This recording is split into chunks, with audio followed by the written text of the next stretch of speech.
בוקר טוב בשם השם נעשה ונצליח שנזכה להגדיל תורה ולהדירה בתכלית של יראת שמיים. On est aujourd'hui mercredi 22 du mois d'avril, le 28 du mois de Nissan.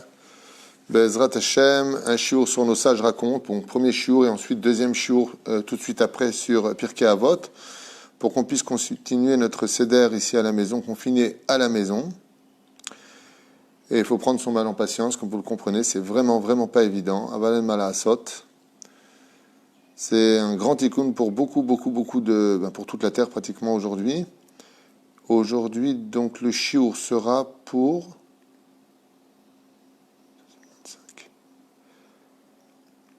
Anaël Silam, qui a acheté donc 2 shiurim pour la refoua shelema de Chaim Mordechai, Max Ben Arlet et Atou Haddad, ou Haddad. Vechen, protection pour toute sa famille ainsi que le Ham Israël. Donc les 2 shiurim d'aujourd'hui seront pour Anaël Silam, les 2 shiurim de ce matin en tout cas. Bezrat Hashem pour la refoua shlema chez le Ham Israël, sa famille, Chaim Mordechai, comme on vient de le dire à l'instant. On en profitera en même temps pour souhaiter une grande achlama meira, refoua shlema pour tous les malades d'Israël, ou bichlalam, yedidenu ayakam ratmi akdosha vatorah d'abord et avant tout. Sarah Talia Batefrat Miriam Meir et Sarah Soufran Meir, Refoua Shlema Tzadik, Jérémie Avraham Ben Mesaouda Ben Arosh, Eliyahu Amar Ben Ali Simcha, Tzemach Ben Esther et Yosef, Albert Avraham Ben Simcha, Simi Shimon Saada. Le Kolam Israël, Bezrat Hashem, Biskou, Yeshuot, Venechamot. J'en profite en même temps pour remercier tous ceux qui nous soutiennent par les biais de PayPal, virements bancaires et autres. Mamash Toda Rabba Mikol Alev pour tout ce que vous faites. Que Dieu vous bénisse. Yaakov, Bilar, Ayakar, Toda Rabba. Ani Uzana, Bracha qui a acheté aussi un shiur, vous êtes sur la liste. Abba Amir Haddad, Hashem Verechotra. Lizi Torjman, Bezrat Hashem, Bracha V'atzlacha Bechol Ma'aseyedechem, Kol Asher Tifnu Taskilu V'tatzlichu Lechaim Tovim Shalom. Ufchen, Le'ilu Nishmat ici de Shlomo Charles Ben Hanina, Yaakov Shlomo Ben Louisa, Toda Rabba Michael, Kashkosh, si je prononce bien. Vezeuze Laetitia Sultan, Toda Rabba Mikol Alev aussi au Todavar. Et on commence tout de suite le shiur. Bien entendu, vous pouvez, pour ceux qui le veulent, dédier ce shiur aussi pour votre Parnassa, pour votre Refoua Shlema, pour votre Shlom Bayit. Ça explose dans beaucoup de maisons, malheureusement. Shachem Ya'azor et Kulan, oublie Yotzei min haklal, Veniske. Les Arbe Geoulot. Tov. Ok. On commence notre shiur avec l'aide d'Hachem. Premier shiur, on est parti pour 25 minutes, une demi-heure de shiur. Sur nos sages racontent, comme ça on pourra avancer. Noach Yotzei min hateva. Et vous savez que la Torah est un livre qui traverse toutes les époques. Et donc à chaque fois qu'on étudie ce qui se passa au niveau des événements du développement de l'humanité à travers la naissance du peuple d'Israël, il y a toujours de quoi prendre pour nos shiurim aujourd'hui en 2020 de la guerre confinée à la maison. Il y a toujours un rapport. Et là justement il y a une bonne nouvelle dans la paracha de Noach, puisque on est arrivé au chapitre qui dit Noach Yotzei min hateva. Noach est resté aussi en confinement plus d'1 an dans la Teva, dans l'arche.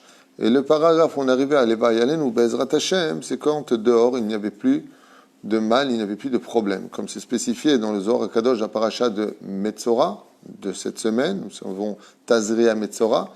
Si vous regardez bien le Zohar HaKadosh, eh bien, vous constaterez là-bas que Rabbi Shimon Bar Yochai demande aux enfants d'Israël quand le din, quand la midata din, quand la justice s'abat sur terre, c'est-à-dire que quand à Rosh Hashanah qui vient de se passer, HaKadosh Baruch Hu a prévu à travers des marionnettes sur le domaine théâtral de la vie, c'est-à-dire le laboratoire à Wuhan ou je ne sais pas, toutes sortes d'individus qui auraient oui ou non fabriqué ce virus. Mais tout ça, ça vient d'Hachem quelque part. Derrière cela, il y a une volonté divine de laisser faire les choses et de les amener à bon port, parce que quand Midat Adin sort, eh bien, il faut rentrer chez soi. C'est le klal, nous apprend Rabbi Shimon Bar Yochai. Quand on est confiné à la maison, c'est pour nous protéger et non pas pour nous mettre en porte-à-faux, même si cela comporte d'énormes sacrifices et un contrôle de sa personne total. Les gens sont inquiets, les gens sont très suspicieux sur l'avenir, les gens ne savent pas où ils vont, les gens ne savent même plus, pour certains, comment faire les courses. La situation est très difficile pour beaucoup de personnes, et il y en a d'autres pour qui ça se passe plutôt bien, ceux qui ont des villottes avec des piscines, et puis des ping-pong, et puis il n'y a plus de petits-enfants, c'est hors le pas à la maison. Le confinement est beaucoup moins difficile. Mais bon, on est tous arrivés mzelazé, on est tous garants les uns avec les autres, et en espérant, Bezrat Hashem, que nous, on sorte à l'image de Noach, Yotze Minateva Noach. S'il est sorti paisible, il avait tout à refaire, tout était détruit. Comme j'en parlais ce matin d'ailleurs avec Rabbi Asher Salfati à Yakar, Las Vegas est désert, Eilat est désert, les salles, et tout ça c'est désert, les restaurants sont déserts, et il y a eu beaucoup, bien entendu, je suis Merahem, je suis rempli de compassion par rapport à la situation. Mais je me dis de l'autre côté, quand on ouvre vraiment les yeux avec objectivité, est-ce qu'on nous a vraiment servi kasher dans tous ces restaurants? Vous savez combien de choses j'entends tous les jours depuis 33 ans en Israël? La viande venait de Gaza, elle a été vendue, le mashgiach, il n'est jamais passé, il n'y a pas eu ceci, il n'y a pas eu cela, les mélanges à l'intérieur de tous les hôtels. Je me rappelle qu'une fois à l'hôtel à Eilat, on m'avait dit c'était kasher méadrine, je suis rentré dans les cuisines, regardez, devant le chef. Et je lui montre que Bichlal, il n'y a même pas de tampon, parce qu'ils font ce qu'ils veulent. Donc il y a une espèce de nettoyage, comme ça dit Rabbi Shimon Bar Yochai, il y a une espèce comme ça de nettoyage. Ce même endroit où, par exemple, à Eilat, eh bien, vous savez que là-bas, Eilat, c'est la ville de je fais ce que je vais, jusqu'où je veux, et je me présente à poil là où je veux. Eh bien, sur ces mêmes lieux-là où les femmes marchaient en maillot de bain et en slip, ce sont des animaux qui marchent, parce que les animaux sont les seuls à se promener en public sans les habits. Alors, je sais que c'est une parole très, très dure à entendre.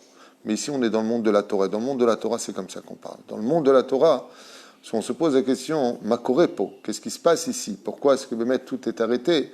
Rabbi Shimon Bar Yochai, paracha de la semaine de Tazria Metzora, dans le paracha de Metzora, il dit que quand Midat Din elle sort, elle frappe les tzadikim comme les Rechaim, paracha de cette semaine 2020, parachat Metzora. Metzora qui parle de quoi? De la maladie spirituelle. La Metzora, vous savez, la lèpre dans le judaïsme, je fais une parenthèse, quoique ça aurait été un cours pour lui-même, pour la paracha de la semaine, mais dans le judaïsme, la lèpre, c'est-à-dire le confinement de s'éloigner de chacun les uns des autres, et qui est contagieuse, vient du fait que Dieu parle des maladies spirituelles. C'est une maladie spirituelle. C'est pour ça qu'il n'allait pas chez le médecin, puisqu'on a dit que celui qui est malade, il va chez le médecin. Rapport Yerapé. Et quand il avait la lèpre, il n'y a pas de médecin qui est en rapport. Il va chez le Kohen Gadol. Et le Kohen Gadol, lui, il s'occupe des maladies de l'âme. Et c'est pour nous exprimer un petit peu ici, dit le Zohar de la paracha de Metzora, que quand Akadosh Baruch Hu, il nous confine, c'est pour renouveler l'âme. Et donc, qui souffre? Essentiellement, le corps. C'est tout le domaine professionnel, le corps du travail, le physique, on ne fait plus de sport, on prend du poids. Je ne sais pas chez vous, moi j'ai pris un peu de poids. Hein? Les coiffeurs, les hommes qui coiffent des femmes, depuis quand c'est permis? Vous avez même des kippotes. Encore une fois, je ne juge pas. Prenez le Shulchan Aruch, appelez votre rabbin à vous, celui que vous aimez, celui que... Zassour, toutes ces choses-là sont interdites et ça a pollué nos âmes. Et aujourd'hui, dire Rabbi Shimon Bar Yochai, quand on arrive malheureusement à un état où la pollution est devenue l'air que l'on veut respirer dans la vie, eh bien, regardez un petit peu simplement autour de vous, combien se sont réunis les nations du monde pour parler de la population qui vit dans une pollution incroyable. Les vers, vous savez, tout ce qui est défenseur de la nature est en train de mourir, les choses sont en train... Pourquoi Dieu il nous apporte ça aujourd'hui alors que ça a toujours existé d'une certaine façon? Réponse très simple. C'est une allusion de l'extériorité qui nous parle de l'intériorité. Tout comme c'est invivable de vivre dans un monde pollué, de la même façon, notre Neshama, elle ne peut plus vivre dans une pollution intérieure. Et comme je l'ai dit dans le cours sur retrouver sa Emouna, que je vous conseille vivement de voir et revoir, eh bien, avant de s'adresser à Dieu, pourquoi il nous met dans cet état? Il faut d'abord s'adresser à nous-mêmes, pourquoi nous on s'est mis dans cet état-là, pourquoi nous on se fait plus de mal à nous-mêmes que ce que les autres pourraient nous faire du mal, parce qu'on a oublié un détail, c'est que la Torah, c'est pas un supermarché des mitzvot, la Torah, c'est un ensemble de choses qui doit être respecté parce qu'on l'a promis à Hachem, aussi bien au Har Sinaï que dans le ventre de notre maman, avant de sortir au monde, d'être fidèle à toute la Torah, Ani Nishba, Ani Nishba. Le problème, je vous dis franchement, c'est qu'on s'est tellement habitué à être ce que l'on est, avec nos habitudes, avec nos traditions, avec « oh ça va, tu me saoules ». On ne voit même pas où est le mal de faire une bar mitzvah boîte de nuit, par exemple, ou qu'une femme, une kala, prenne une bouteille de whisky devant tous les mecs, ah, elle boit comme ça, « oh ça va, tu me saoules, ça va, moi aussi je suis chômeret de Shabbat ». Mais tu te rends compte de ce que tu viens de faire, vous vous rendez compte de ce qui se passe. Et ça, tout ce que je vous lis, c'est ce que j'ai étudié ce matin dans le Zohar HaKadosh. Rabbi Shimon Bar Yochai, il dit, quand HaKadosh Baruch Hu dit stop, ça suffit avec tout ça, je peux tout bloquer, mais il peut tout bloquer. Tout comme il a tout bloqué avec le déluge ici, il a tout bloqué en 2020 avec le supra-internet et les supra-moyens modernes que nous avons pour nous faire comprendre que pour lui, il n'y a pas ni moderne ni ancien. Ce qui compte, c'est la moralité. Et aujourd'hui, on est face à notre propre nous-mêmes, sans toute cette pollution extérieure. C'est marrant parce qu'il n'y a jamais eu autant de vies sauvées depuis qu'on est confiné. Jamais.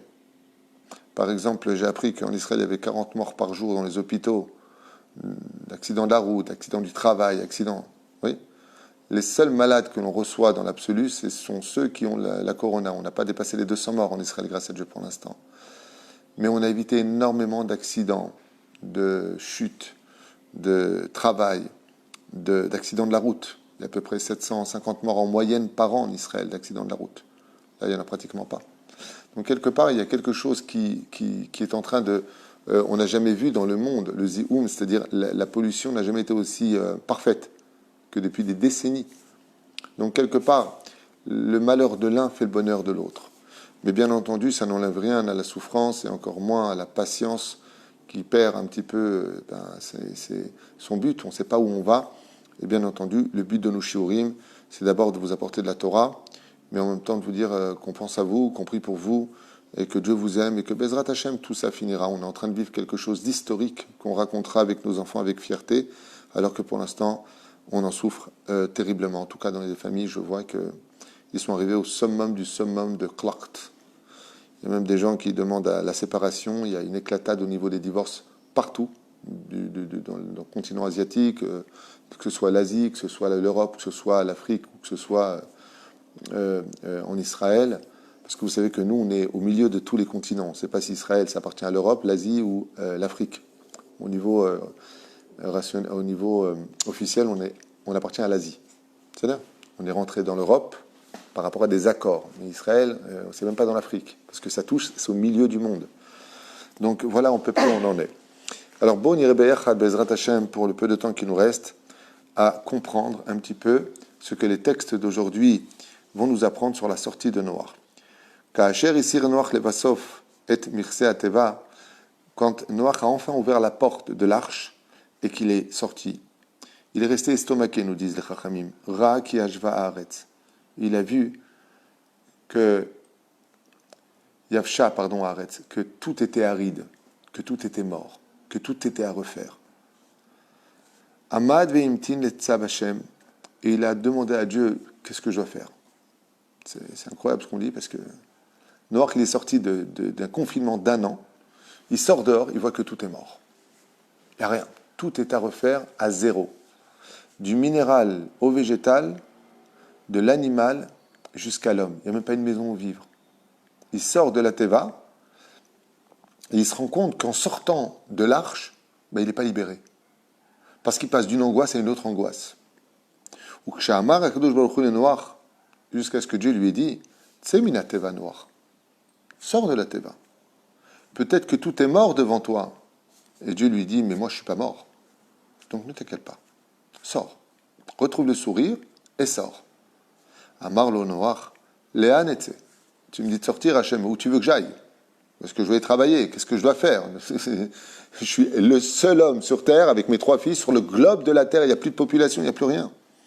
Arim ala Adama, Nishenskalela. Et là, Noach commence à argumenter des choses incroyables qu'il n'a pas dit avant. Tu me demandes d'aller faire quoi maintenant? D'aller travailler la terre que tu as maudit juste avant, par le biais de la faute d'Adam et de Ève? Obiglala, nitkalelu, yeshvea, ve'af, nishmedu. Et à cause de ça, les malédictions qui sont venues sur les hommes qui ont dû travailler à la sueur de leur front et qui ont été maintenant détruits. Et Shiva Hashem, hem avduba, avalata obanecha, tifru v'tirbu v'tirtsu. Il lui dit, Nachon, j'ai exterminé tout ce qu'il y avait avant. J'ai mis un frein à tout ce qu'il y avait avant. Mais je t'ai laissé vivre pour refaire naître ça de nouveau. L'humanité continuera à vivre et les peuplades continueront à exister. C'est à toi justement aujourd'hui de recommencer tout. Parce que tu as été le seul digne de vivre dans cette déchéance morale qui précéda le déluge. En général, ça veut dire quoi? Ça veut dire que quand Akadosh Baruch Hu dit le Zohar Kadosh, il envoie Midat Adin sur terre, la meilleure façon d'éviter, c'est de rentrer confiné à l'intérieur. Ne regarde pas à l'extérieur, ne va pas à l'extérieur. C'est ça? Yatsa Noach minateva nefanav nigla machaze emim. Ine olam shaya mal evegadush ne'evad venimchak. Et Noach, il a eu beaucoup de mal, nous disent les Chachamim, quand il est sorti après cette année de confinement dans l'arche, à retrouver son esprit. Il est sorti totalement découragé. Il a dit, mais où était le monde d'avant? Où sont les coiffeurs? Où sont les boutiques? Où sont les canyonimes? Où c'est tout ça? Qu'est-ce qui reste de tout ça? Où sont les restaurants? L'ochaya belo behema. Car on n'entendait ni le bruit des oiseaux dehors, ni le moindre animal à perte de vue. Lo remes velo off, ni même les vers de terre et encore moins les oiseaux, tout ce qu'on peut trouver dans la forêt. Lo ish velo isha, aucune humanité. Lo olal velo yonek. Klum. Ni des petits animaux, ni des animaux qui tétaient, rien. Kulam ishritu darka venishchatu mina olam. Car ils avaient tous fauté et avaient apporté la Midat Adin au summum de sa patience, et Noach a compris réellement qu'il était seul au monde. Ça veut dire que le résultat du confinement, quand il est sorti, c'est d'avoir eu l'impression d'être seul. Maintenant, il faut que je me débrouille seul. Tout à zéro, tout est à refaire. Mais vous inquiétez pas, on va voir que ça va très bien aller et très vite. Et donc, qui était resté, nous disent les Chachamim, de cette terrible épopée du déluge? Que les dagim. Il n'y avait que des poissons. C'était les seuls survivants. Les filles chez l'Ochat'ou, car eux étaient les seuls qui n'avaient pas fauté. L'onisku, ils n'ont pas eu donc de dégâts. Et les poissons, eux, ont continué de vivre malgré les eaux tumultueuses et bouillantes, car elles s'étaient enfoncées au fond de l'océan qui est glacé. Ra Noach et Haolam et Chorbano. Noach, lui, par contre, était toujours bouche ouverte, effaré de voir un monde, écoutez bien ce qu'il dit, détruit. Le monde était détruit, il n'y avait plus rien. Il trille les marères, bifri ve'amar. Et qu'est-ce qu'il a fait malheureusement? Il est tombé en dépression. On parle de Noach. Celui qui a nourri pendant une année, qui n'a pas dormi, il est rentré dans une totale dépression. Il trille les marères. Et il a commencé à dire, ma vie est ta mère. Pourquoi j'ai vécu tout ça? Si c'est pour retrouver ça, quand tu nous sors du confinement pour retrouver un monde mort, bifri ve'amar, il s'est mis à pleurer. Ribbon ha'olamim va donner Adonim, maître des mondes et de toute l'humanité. Hatani kreta rahum vehanoun. C'est pas toi de qui on dit tu es miséricorde et tu es gentil, tu fais jamais de mal. Haya lecha lerachem al birotecha. Pourquoi t'as pas eu pitié de tes créatures? Pourquoi avoir tout détruit? Pourquoi avoir laissé un monde shomem? Ce shomem, ça veut dire inerte, morte. Amar lo Akadosh Baruch Hu, ilecha roe shote, arshav atomer liikach. Écoutez bien les réponses d'Hachem. Il lui dit, avec tout l'aspect que je dois à Noir, je traduis ce qui est marqué. Ilecha roe shote. Tu devrais poser la question en d'autres termes. Il lui dit, au berger stupide que tu es. Pourquoi berger? Parce que tu étais la tête de l'humanité. Il lui dit, combien tu es stupide? Noach. Arshav atomer likach. C'est maintenant seulement que tu te mets à prier. Deuxième chose qu'on apprend. Quand Dieu te met en confinement, il te demande de faire quoi? De prier. Prie. Souvent les gens disent, mais c'est pas le moment de prier, agis. Là, si Dieu nous a empêchés d'agir à l'extérieur, c'est parce qu'il veut qu'on prie. Et il lui dit, Arshav atomer li. C'est juste maintenant que tu te réveilles. Tu ne pouvais pas prier avant que ça arrive, tout ça? Tu ne pouvais pas prier pour que j'évite le déluge? Quand tu voyais des gens danser dans la salle, les hommes et les femmes, est-ce que tu priais? Tu avais pitié pour moi, que moi j'ai interdit ça? Est-ce que tu priais quand tu voyais des hommes couper les cheveux à des femmes en disant, ou des gens qui étaient Mechalel Shabbat, est-ce que tu as prié pour moi? Est-ce que tu as prié que ça s'arrête, tout ça? Tu n'en avais rien à faire. Tu as vécu ta vie en tant que religieux. T'as vécu ta vie dans ton coin? Est-ce qu'il y en a un qui a eu pitié de moi? Il dit Hachem, moi qui ai créé le monde, vous m'appartenez tous. C'est moi qui vous fais vivre. Et Borolam, il lui dit, Choté c'est un imbécile, tu es noir. Waouh! Vous venez me voir à moi, il dit Hachem, parce que le monde est détruit, vous l'avez détruit. Vous êtes les responsables de ce qui s'est passé. Et si même vous n'avez pas fauté, pourquoi vous n'avez pas prié pour que le monde s'arrange? Est-ce qu'il y en a un qui s'adressait à moi? Quand vous voyez des voitures rouler le Shabbat, ça vous faisait quoi dans l'intérieur de votre cœur? Rien. Aucune importance, ça roule pas, moi je suis chômeur Shabbat, Tovli. Il dit, mais pourquoi t'as pas prié avant? Maintenant le monde va être détruit. Pourquoi ça t'a rien fait dans ta vie? Pourquoi t'as pas fait un Teilim en disant Yeratzon que ces gens-là ils fassent Teshuvah? Pourquoi? Il a fallu que je fasse un Shabbat qui dure depuis des jours et des jours. Que personne ne bouge, personne ne sorte, pas plus 100 mètres de la maison, 500 mètres maximum. D'un coup, tout le monde est devenu religieux sous les ordres du gouvernement international. Alors vous avez peur de la parole des hommes, vous avez peur d'un virus, vous n'avez pas peur de moi? Et c'est maintenant que vous dites, c'est une catastrophe, il est où Dieu? C'est à moi de vous dire à vous, vous étiez où, vous? Aval besha'a she'amarti lecha ki otra ra'iti tzadik lefanav bador hazeh. Moi je suis venu te voir, il lui dit Hachem, et je t'ai dit, je t'ai vu tzadik dans cette génération, toi noir. Aseh lecha teva, fais-toi une arche qui a vie ma boule, car je vais apporter un déluge qui va détruire le monde. Lo amarta likach, vani giliti lecha. Il lui dit quoi? Pourquoi tu m'as pas dit ne détruis pas le monde? Il est trop beau malgré tout. Je vais prier pour eux, comme va faire Abraham quand il va prier pour Sodome et Gomorrhe. Comme va faire Moshe quand il va voir la situation des enfants d'Israël. Il va voir la situation, il va prier pour eux. Noir, pourquoi tu as laissé les choses se faire comme une fatalité? Pourquoi tu ne m'as pas parlé? C'est le cours sur la Beau des doutes qu'on a fait hier. Au lieu de te plaindre tout le temps, qu'est-ce qu'on va faire? Il y en a marre, c'est pas possible, j'en peux plus. Ça va rien résoudre de dire ça. Ça fait monter juste la tension, donc encore plus envie de détruire le monde, parce que ça va tout détruire. Omer lovani giliti lecha kolzot. Et regardez bien ce que nous apprend le Midrash. Kadosh Baruch Hu, il dit à Noach, quand je suis venu te voir et je t'ai dit, tu sais que tu es tzaddik, pourquoi je te dis ça? Pour te dire que tu as du mérite, que si tu me parles en tant que tzaddik, je vais être obligé de t'écouter parce que je te vois tzaddik. Bador hazeh, je te vois comme le tzaddik. Qu'est-ce qu'il lui dit Hachem? Je t'ai pas, toi, comment t'as pris les choses? Ah, comme je suis tzaddik, je vais être sauvé. Mais c'est pas ça que ça voulait dire. Ça veut dire, tu es encore le seul que j'ai envie d'écouter sur cette terre. Tu veux prier pour l'humanité? C'est ça que ça voulait dire noir. Est-ce que nous, les rabbanim, entre guillemets, on a ça dans le cœur de prier pour chacun de nous? Ça me rappelle une histoire très connue d'un rab dont le nom m'échappe. Quand il est arrivé à Paris, c'était un homme extrêmement pieux. Il est arrivé, je crois, de Russie. C'était un chassid. Et quand il s'est installé à Paris, c'était installé du côté de la rue Rogier, vous savez, dans le Marais. À l'époque, c'était Saint-Paul, on l'appelait comme ça. C'était le quartier des Juifs. C'était très connu, le Marais. Les Juifs étaient essentiellement à cette époque installés là-bas.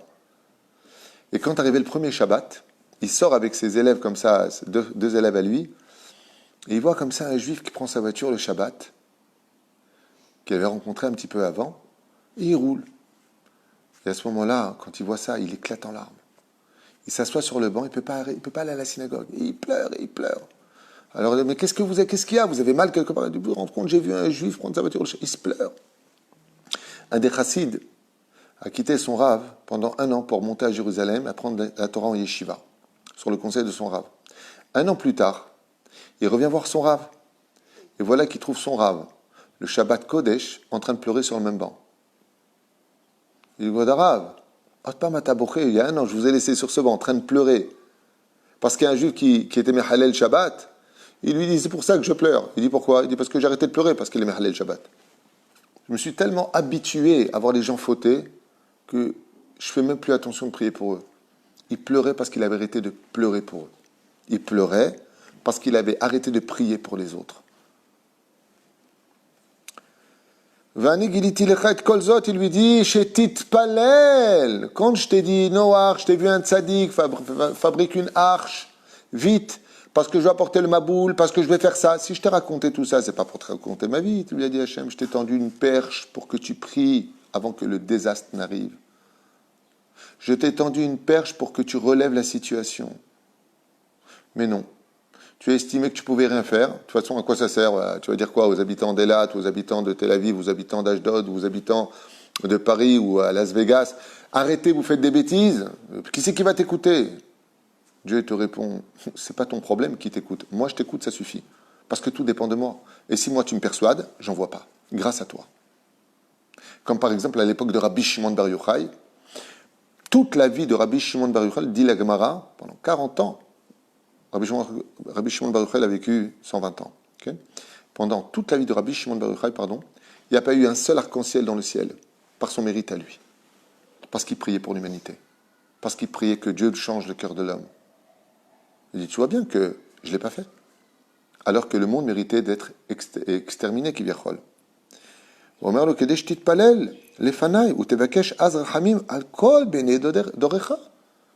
fait de t'avoir dit que tu étais tzaddik, que je me suis adressé à toi, j'attendais qu'une seule chose de toi.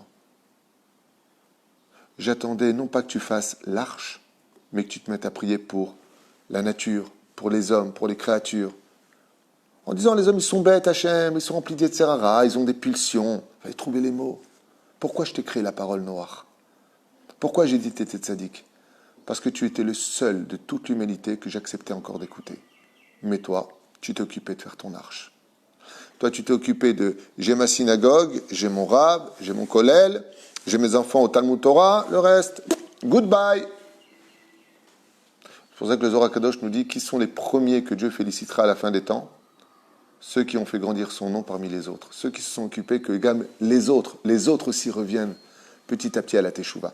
Eux, ce qu'on appelle le Zikouy Arabim, seront les premiers à recevoir une couronne sur la tête. Plus que ceux qui étudient la Torah enfermés chez eux. Pourquoi? Parce que non seulement ils s'occupent d'eux en tant qu'hommes pieux, mais ils s'occupent aussi des autres. Et c'est eux que Akadosh Baruch Hu considère comme étant les vrais tzadikim. Ceux qui descendent vers le peuple. Pas tout le monde peut descendre vers le peuple. C'est sûr. Mais tout le monde peut prier par contre là où il est pour le peuple. Comme j'avais dit une fois au Sarah Riederi quand on était au bureau, je lui ai dit un des plus beaux programmes que pourrait lancer le mouvement chasse, c'est que chaque personne qui étudie la Torah dans un kollel prenne sur lui le numéro d'un chayal, d'un soldat de l'armée d'Israël, et que lui, il prie pour lui. Qui lui dit, ne t'inquiète pas, comment tu t'appelles? Shalom, ani Shlomi, erkorim lecha. Comment tu t'appelles toi? Il lui dit, ani Reuven, où est-ce que tu es? Tetranim. Bezrat Hashem Tishma, voilà mon numéro de téléphone, si tu as des questions, si tu as des problèmes d'alachot, si je peux faire quoi que ce soit, en tout cas, sache que moi, je prie pour toi. Psh, quel ardout on créerait au sein du peuple d'Israël. Quelle extraordinaire connexion entre le monde spirituel et le monde de l'action. Un soldat qui sait qu'il a un avraire qui prie pour lui. Ça fait des années que je t'en parle, ma femme. Ça fait des années que je veux lancer ce programme. Et on va y arriver avec l'aide d'Hachem. Pourquoi? Pourquoi? On prie pour notre armée tout le temps à la synagogue. Mais pourquoi? Parce qu'il faut prier pour eux. Toi-même, tu peux être témoin. À Oel Moshe, chez nous, qu'est-ce qu'on fait tous les Shabbats pour les Teilim? Pour qui est-ce qu'on prie? Pour tous les Chilonim. Pour tous ceux qui n'ont pas encore fait leur alia, qui ne peuvent pas la faire, les pauvres. Pour tous ceux qui n'ont pas de quoi faire Teshuvah. Pour tous les morts qui n'ont pas Kiddush Kaddish. Mais il faut penser à tout le monde. C'est pas que je suis tzaddik, mais c'est tellement évident de penser à tout le monde. Pense à tout le monde. Et Noach vient récupérer le fruit de son égoïsme. Il est bouche bée. Mais Hachem, qu'est-ce que tu as fait? Et Dieu lui dit, qu'est-ce que j'ai fait ou qu'est-ce que tu as fait? Moi, il y a marqué Hachem Hu Elokim. Moi, je suis justice. Est-ce que le monde, selon la justice, méritait de vivre? Non. Est-ce qu'il devait? Non. Est-ce que? Non. Il n'y avait plus de possibilité. Il ne restait plus qu'un seul espoir. Vos prières à vous. Et qu'est-ce que vous en avez fait? Priez pour sa parnassa, priez mon Shalom Bayit. D'accord, tu as raison, tu as besoin de te construire. Mais est-ce que tu as prié pour les autres? Est-ce que tu t'es occupé des autres? Ou pire encore, est-ce que tu as pensé à moi? Est-ce qu'une seule fois, quand tu voyais comme ça à la piscine les femmes mariées en maillot de bain mélangées avec les hommes, ce qui aujourd'hui pourrait paraître une femme qui à peine sur le chemin de la tchouva, elle m'entendrait parler, dirait il est fou ce mec. Vous avez raison, mais c'est la Torah qui le dit, madame. Est-ce qu'on en a pleuré? Ou plutôt, est-ce qu'on a maté? Zot Hashéla.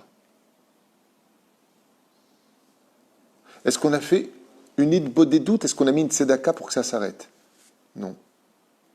On a accepté le mal chez l'autre en utilisant le joker de faut juger personne. Mais bien sûr qu'on ne juge pas. Mais est-ce que vous avez de la pitié pour moi, il dit Hachem? Ça fait des siècles que ça dure, vous n'avez pas, vous n'avez pas de pitié pour moi? Moi, une femme, quand elle est nida, je vous dis, vous ne pouvez pas lui passer un verre dans la main. Et la nudité, elle est chofchi, on fait ce qu'on veut et on se fait la bise. Qui t'a dit que c'est permis? Qui t'a dit que je suis d'accord et te dit Dieu? Moi, je t'ai dit que c'était permis. Moi, je te dis que c'est... Je suis d'accord quand une femme, elle sort avec un truc ouvert ici. Je suis d'accord. Toi, non seulement tu n'as pas prié, non seulement tu n'as pas eu les boules pour moi, mais en plus, tu regardes. Pourquoi tu veux que j'ai pitié de toi? Parce qu'il y en a un qui a pitié de moi, il dit Hachem. Moi, je vous ai donné la Torah, je vous ai fait sortir du pays d'Égypte. Pesachet, Mol, Aïn, Abadim. Je vous ai tout donné. Je vous ai donné un pays. Je vous ai sauvé d'une mort certaine à la Shoah que normalement aucun peuple n'aurait pu sortir de ses cendres. Vous êtes sortis glorieux, avec un pays et un drapeau sur la tête. Mais vous, qu'est-ce que vous m'avez donné? Et ça, c'est ce qu'il dit ici. Choté, waouh, quel mot terrible. Choté veut dire imbécile, lui dit Dieu à Noir. Imbécile. C'est maintenant que tu te réveilles. C'est maintenant que tu as Kaotrabi, mon nom toute la journée dans la bouche. Maintenant, il n'y a que Dieu qui peut me sauver. Tu ne peux pas le dire avant. Tu ne peux pas le penser avant. Tu ne pouvais pas penser au peuple d'Israël. Tu ne pouvais pas penser à ceux qui ne m'avaient pas rejoint. Tu n'avais pas pensé à tout ça? Au lieu de dire oh, tu ne vas pas me gonfler avec tes dents séparées, hein, les religieux, hein, de toute façon, vous. Ah ben, tu vas rester séparé chez toi tout seul. Zohar HaKadosh, pas de moi tout ça. Le Zohar HaKadosh. Reste à la maison. Chut, ne bouge pas. Qu'est-ce qu'on faisait de la maladie spirituelle quand l'âme était touchée? Qu'est-ce qu'il fait le Kohen? Va 7 jours à la maison. Et après, encore 7 jours à la maison. Jusqu'à ce que tu guérisses. Jusqu'à arrêter de polluer ton âme. Ach ata, mi sheshamata, she'et nafshecha tatzil, velo da'akta lechurban ha'olam. Parce que Noach, tu ne traverseras pas les générations, lui dit Dieu. On ne parlera pas de toi dans l'histoire, juste à ta paracha, c'est tout. Et 2 mots sur toi le jour de la prière de Moussaf, le jour de Rosh Hashanah. Parce que tu deviens le nouveau père de l'humanité, mais à part ça, c'est tout noir. Pourquoi? Parce que tu n'as pensé qu'à toi, alors que tu savais que le monde allait contre ma volonté, que tu n'as rien fait. Au niveau de l'acte, peut-être que tu as fait. On sait, on parlait de quelques personnes. Mais pourquoi ne t'es-tu pas adressé à moi, lui dit Dieu? Pourquoi est-ce que je n'ai pas vu de larmes dans tes yeux par rapport à ce qui allait arriver? Tu savais que ça allait arriver. Tu sais très bien que Dieu est longanime. Mais longanime ne veut pas dire sans limite. Pourquoi tu n'as rien fait pour sauver l'humanité? Il lui a dit, Noir, fais-moi plaisir, ferme ta bouche. C'est maintenant que tout est arrivé que tu commences à ouvrir ta bouche en disant, et tu me demandes d'avoir pitié quand maintenant tout est détruit. Ouais. Qu'est-ce que va faire Noir? Je tourne la page. Vous voyez, ce n'est pas des histoires de Walt Disney. Est-ce qu'on est en train de vivre ça ou pas? Est-ce qu'on se sent concerné? Et je vous dis franchement, ce que je suis en train de vous lire, je le pense pour moi. J'ai honte moi-même en lisant ça. Vous savez pourquoi? Parce que peut-être qu'on n'a pas assez prié, moi non plus, je n'ai pas assez prié. Je ne parle pas de vous, vous certainement vous avez fait ce qu'il fallait. Mais combien des gens comme moi n'avons peut-être pas fait ce qu'il fallait? Peut-être qu'on aurait dû sortir un peu plus pour parler aux gens. Peut-être que j'aurais dû être un peu plus convaincant quand je mariais des couples. Je leur disais, tu ne veux pas faire séparer, tu gardes la shrina avec toi. Peut-être que j'aurais dû être un peu plus insister. Je me rappelle qu'une fois, j'étais à un mariage, j'étais parti marier un couple et j'étais très content parce que les danses étaient séparées. Donc quand c'est séparé, je reste. Si c'est pas séparé, que ce soit ma famille ou même le plus proche de ma famille, je ne reste pas. Je prends mes affaires et je m'en vais. Et 1 heure après être resté, avoir mangé le poisson, je demande à ma femme de partir, sous ma spique. Et le khatan me rattrape comme ça, il me dit, Rav, tu on a mis les mechitza parce que vous êtes là. Si vous partez, tu te rappelles le jour-là? Si vous partez, on enlève la mechitza, ils ne vont pas la garder. Tant que vous êtes là, on la garde. Je suis resté jusqu'à la fin du mariage. Jusqu'à être certain que personne ne puisse encore penser à se séparer, de retirer la mechitza. Peut-être que j'aurais dû faire ça à tous les mariages. Moi aussi, j'ai une énorme part de responsabilité. Si je le lis aujourd'hui, ce n'est pas pour vous faire la morale, chas v'shalom. Vous êtes des tzadikim. Je parle des gens comme moi, qui aurions peut-être plus influencé qu'on ne l'a pas assez fait. C'est de moi dont je parle. Donc ne vous sentez pas concerné personnellement par ce chiour d'aujourd'hui. Et je suis sincère, ce n'est pas de l'humilité. Bémet, je suis sincère. La carte noire minateva à Théora. Et donc Noir, il a arrêté de parler. Dieu lui a dit, juste maintenant tu parles? En plus tu vas me critiquer, il lui dit.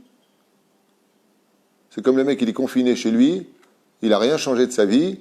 Le mec, il n'a rien à faire de rien, il continue toujours sa haine gratuite, son lachonara sur les religieux, ses machins. Il dit, mais quel bon Dieu, Dieu il est bon Dieu, regarde dans quelle panade il nous a mis, regarde quel truc il nous a mis. Dieu lui dit à lui, imbécile, c'est maintenant que tu ouvres ta bouche que tout va mal? Il fallait le faire avant.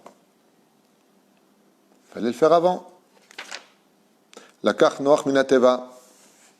Et Noach, tout de suite, il est parti chercher dans l'arche. Minabehema, Ateora, Shor, Vachesev. Il est parti chercher tout de suite sur les 7 couples qu'il avait sauvés des animaux purs. Un taureau, un mouton, une chèvre. Ou Mina Of, Shnetorim, 2 pigeons. Ou Shnebene Yona, pardon, Torim, c'est le mâle, le pigeon, Yona, c'est la colombe.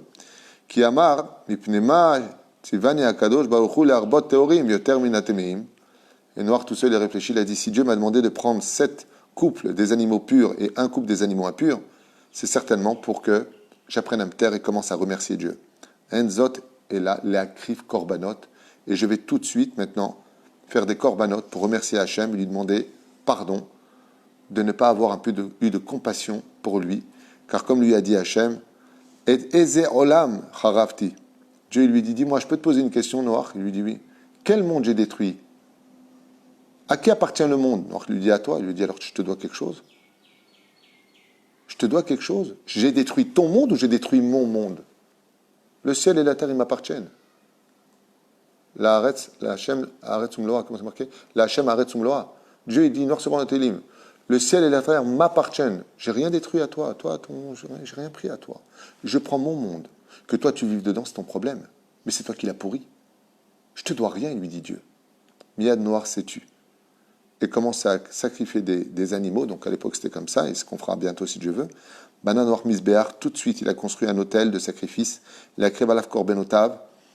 Baharlo Noach Otomakom Bove Krivo Adam Arishon. Et il a pris l'endroit exactement où était Adam Arishon, l'endroit où il avait créé Adam Arishon, Cain Vevel et Korbenotem, à l'endroit aussi où Cain et Vevel avaient apporté leurs korbanot, Vesham, Atid, Gam Lamot Amizbeach. Et où est-ce que ça s'est passé tout ça? Au Beth Amikdash.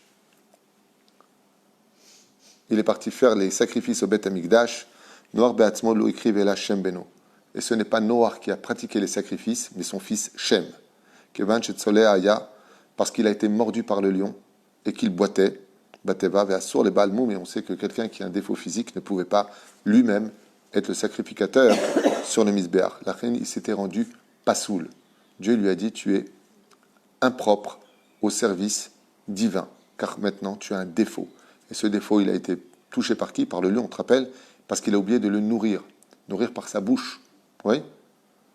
Il lui dit, c'est ça ton problème, Noir. Toi, tu fais ce qu'il y a à faire, mais tu n'es pas là pour les autres. Et c'est pour ça que le tikkun de Noach a été de servir les autres sans penser une seule fois à lui pendant 12 mois de Gehinam dans l'arche. Penser aux autres. C'est incroyable ce que je dis parce que tout à l'heure, j'ai eu une personne au téléphone qui est une femme qui est à bout. Elle est vraiment à bout de tout. Et elle me dit, mais Rav Tutu, le rôle d'une femme, d'une maman, c'est pas d'être psychiatre. On ne peut pas être le psychiatre de notre mari, le psychiatre des enfants. Qui pense à nous? Pourquoi il n'y a que nous qui devons tout le temps penser aux autres? C'est à nous de veiller à ce que tout le monde ait bien mangé, que tout le monde ait bien lavé, il faut calmer tout le monde, il faut trouver les mots pour parler au mari, J'en peux plus. C'est Maché Katoufpo. Celui qui a trouvé grâce aux yeux de Dieu, il répare son monde en s'occupant des autres. Noach, c'est-à-dire c'est ceux qui s'occupent des autres sont ceux qui sont tzadikim aux yeux de Dieu. Donc c'est une bonne nouvelle, je lui ai dit. Et c'est ce qu'on lit maintenant. Et étant donné, qu'est-ce qui remplace aujourd'hui les korbanot? La prière. Donc Noach, comme il a dit, il lui a dit, c'est bon, arrête de parler. Tais-toi, c'est mieux. Il a tout de suite fait des korbanot. Et la fumée qui montait sur le misbéach était une très bonne encens aux yeux de l'Éternel. Et ça a atténué tout de suite Midatadin. Donc qu'est-ce qui peut atténuer la Midatadin, la rigueur dans le monde d'en haut? La prière de l'homme. Parler avec Hachem gentiment, avec humilité. Lefichar tiva kadosh baruch hu shishmeru lakriv reach ola tefila u'maasim tovim. Et donc, les bonnes actions dans ce monde et la prière ont les mêmes odeurs devant Dieu que les corbanotes qui montaient sur le Mizbeach à Jérusalem. Quand on fait une bonne œuvre, une bonne action de tout son cœur, qu'on est calme, qu'on essaie de gérer les choses avec bienveillance, c'est plus qu'un korban. Et Dieu, il voit ça de bonne humeur et ça calme le digne dans le monde d'en haut. C'est-à-dire que si quelqu'un en a ras-le-bol de la situation, il est en train de péter les plombs, s'il veut que ça s'arrête, le mieux, c'est de quoi? Prier, se calmer. Ça sert à rien de crier. Ça sert à rien de pleurer et ça sert à rien de ouah, ça sert à rien. Tu veux que ça s'arrête? Répare les choses. La terre était boueuse, encore imprégnée de l'eau du déluge. Et quand ils sont partis semer, Noach et ses enfants, la terre n'a pas donné ses fruits et encore moins ses récoltes. Car l'eau du déluge avait détruit même les molécules de la terre. Mais quand la terre, avec le temps, finit par enfin sécher, et comme la terre n'avait plus besoin de réparer quoi que ce soit, puisqu'il n'y avait plus de faute, une pluie d'abondance et de bénédiction est tombée sur terre. La terre s'est absorbée de cette eau-là, et tout de suite ont poussé des champs de blé, des magnifiques fleurs, des magnifiques plantes. La terre s'est tout de suite renouvelée, car l'atmosphère avait enfin été nettoyée. Tout comme une maison est sale, tu jettes des seaux d'eau pour bien laver. Ainsi, Akadosh Baruch Hu, il a dit, puisque vous ne voulez pas comprendre et que vous avez pollué l'atmosphère avec des avérotes qui pour vous paraissent être légitimes, il a lancé un grand seau d'eau qui s'appelle le déluge pour nettoyer tout ça. Et une fois que tout était propre, il était facile de réinstaller une très belle décoration sur le théâtre de l'humanité. Donc, le pire dans tout ça, ce serait de sortir du confinement et de ne rien changer. Bevadaï. Je pense qu'il n'y aurait pas un plus grand crime au monde qu'après ce confinement-là, une personne n'ait pas pris au moins sur lui, surtout dans le domaine des lois les plus radicales. On en parlait récemment, vous savez, je vais vous dire quelque chose qui n'est pas très joli à entendre, mais on parle sérieux, si on met les gants et pour parler aux gens, moi ça me saoule. Je suis quelqu'un de droit et de direct. J'ai un fils, Shem Choto, qui a été, j'en ai même deux comme ça, qui ont été cuisiniers dans des restaurants. D'accord? Rabbanou, Kacher, tout ce que tu veux. Ils m'ont raconté des choses, Béhémet, que Hashem Yishmor V'Rahem, tu étais là. Un mec qui passe à peine 1 heure. Voilà. Il se passe des choses que c'est pas Stam, que les restaurants aujourd'hui ferment, ce n'est pas Stam que les coiffeurs ferment, ce n'est pas Stam que le monde s'arrête. Si on voit la halakha telle que Dieu nous ordonne de faire les choses et ce qu'on a fait de nos vies, aucun humain sur terre n'aurait attendu comme Dieu a attendu. Aucun. On a dépassé toutes les limites. Donc si après ce confinement-là, non, mon fils m'a raconté des choses dans les cuisines que vous ne voyez pas, que la vérité, tu n'as plus envie de manger nulle part. Parce que ce qu'on te donne dans ton plat, c'est ni vérifié, ni bécédère, ni des fois même cachère. Donc c'est très grave ce qui se passe. On est dans un monde très grave. La dernière fois, ils ont arrêté 4 tonnes de viande qui partaient dans des restaurants dits cachères qui venaient de Gaza. Combien de fois c'est arrivé? 10 fois depuis que je suis en Israël? 15 fois c'est arrivé? 15 fois c'est arrivé. On vous vend de la viande, tu ouvres à l'intérieur, tu trouves une autre étiquette. Ça a été passé dans tous les réseaux sociaux. Le mec, il ouvre son sac. Dedans, il y a une autre viande d'une autre étiquette d'un truc qui n'est pas halak. Où est-ce qu'on vit? Donc oui, c'est n'importe quoi ce qui se passe. Et aujourd'hui, Dieu est en train de remettre les pendules à l'heure. Et donc, on repart à 0. Pendule à l'heure.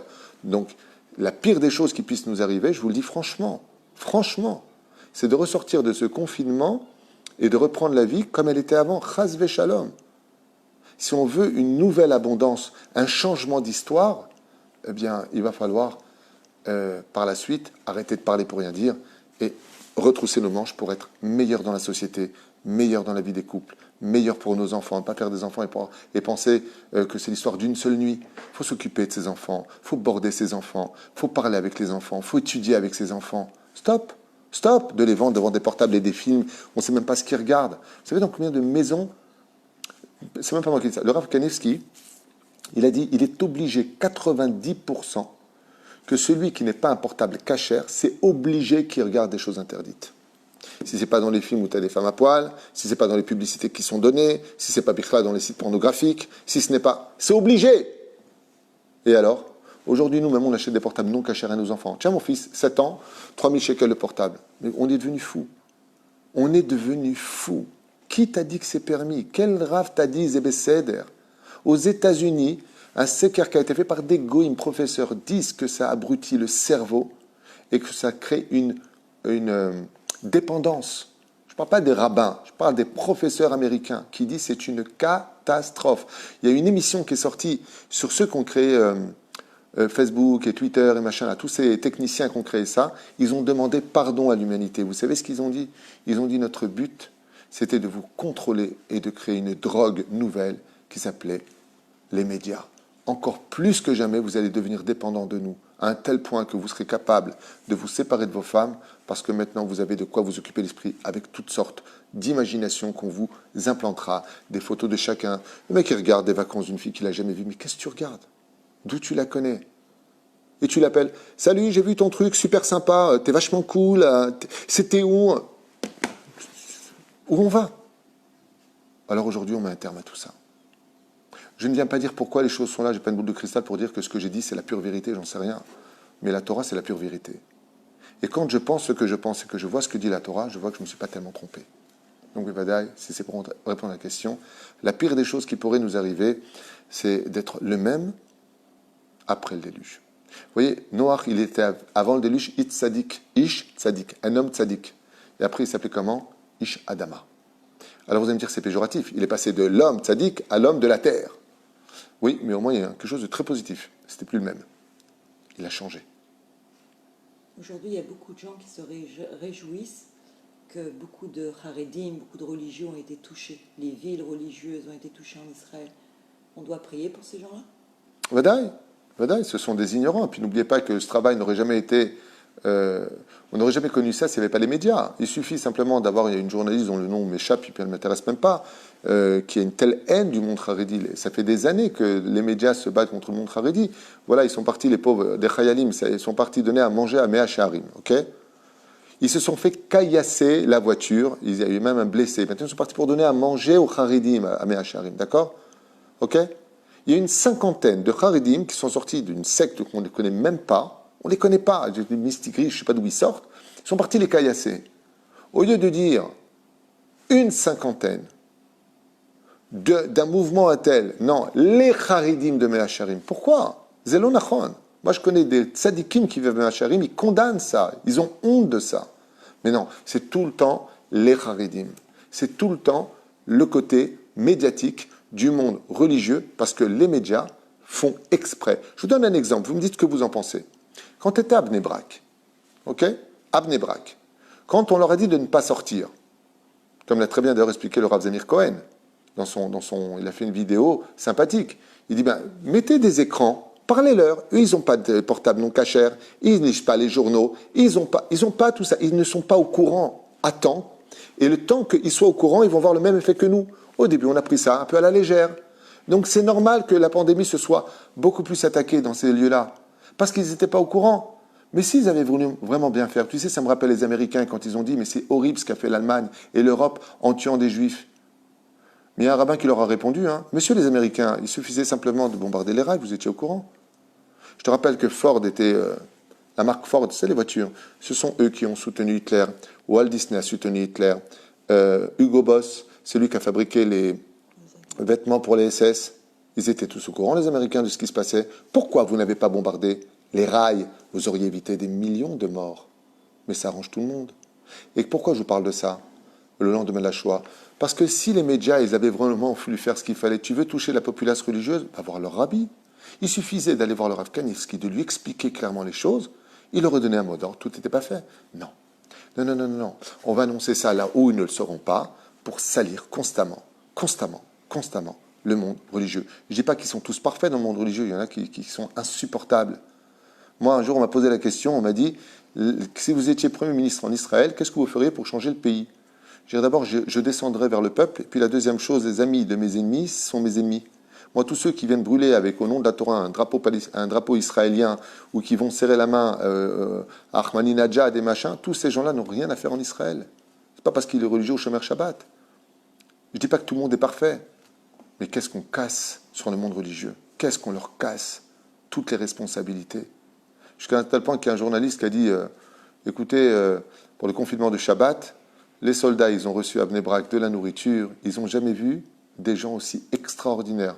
Mais le journaliste, il dit mais par contre, il faut avouer que du côté de Tel Aviv, tout le monde était sur la plage et stop le mensonge. Stop, on ne montre pas le côté de l'autre. La reine bevadaï qu'on doit être dans la Torah, les mitzvot et les bonnes actions, mais remettons un peu les choses à leur place. Pas tous les religieux sont des violeurs, pas tous les religieux sont des voleurs, pas tous les religieux sont des menteurs. Il y a dans le monde religieux toujours un Korach, un Doeg Adomi, un Datan et Abiram. Je n'ai pas dit que c'était tout nounours, blanc-bleu. Je n'ai pas dit ça. Mais Baruch Hashem, dans l'ensemble des choses, moi je vois dans les yeshivot, quand tu as une yeshiva de 400 élèves, combien t'en as qui vont à la piscine mélangée, qui vont au cinéma? T'en as 20. Et tu les entends, voilà, regarde les religieux. Combien? 20. Quand tu vois 20 mecs habillés avec une kippa noire, chemise blanche et pantalon noir, qui vont au cinéma, qui font la queue, tu dis, mais quel chilou Hachem, voilà. Tu vois, voilà. Mais c'est juste 20 sur 400. Ça veut dire que tu en as 380 qui sont en train d'étudier à la yeshiva. Mais non, on ne voit dès que c'est religieux que la tache noire sur le grand drap blanc. Et on fait de ça un énorme ouragan pour se donner bonne conscience de sa médiocrité, d'être un bon chilouni. Ça, c'est la pure vérité, mais ça va éclater bientôt. Bientôt, il y aura Mashiach, et la vérité, elle va éclater. Heureux celui qui sera dans la Torah à ce moment-là. Et puis, entre nous, si j'étais une mouche, je rentrerais dans un verre vide ou un verre rempli de miel. C'est là où il y a de la Torah qui a le plus de Yetzer Hara, donc il ne faut pas s'étonner que dans le monde de la Torah, il y a beaucoup de défauts aussi à réparer. Parce qu'il y a beaucoup de Torah là-bas. Sheneemar Gadol Yetzer Hara Minoso. Baruch Adonai l'olam amen v'amen. Kol tuv. On se revoit dans 5 minutes. Ne jetez pas la pierre sur les réseaux sociaux. Grâce à eux, nous pouvons vous écouter.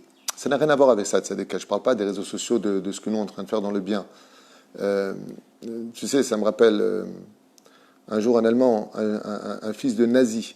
Vous savez, écoutez bien ce que je vais vous dire, c'est très important. Quand il a été interviewé, est-ce qu'il regrettait les actes de son père? Vous savez ce qu'il a répondu? Il a répondu un peu ce que je vais vous répondre. Il a dit, arrêtez de critiquer les camps de la mort parce qu'on malgré tout, on a donné du travail et un bol de soupe par jour aux Juifs. C'est exactement la même chose. Les réseaux sociaux, ils ont fait 10% de bien et 90% de désastres dans le monde. La majeure partie des couples, c'est même pas moi qui le dis, ce sont des sondages qui ont été faits.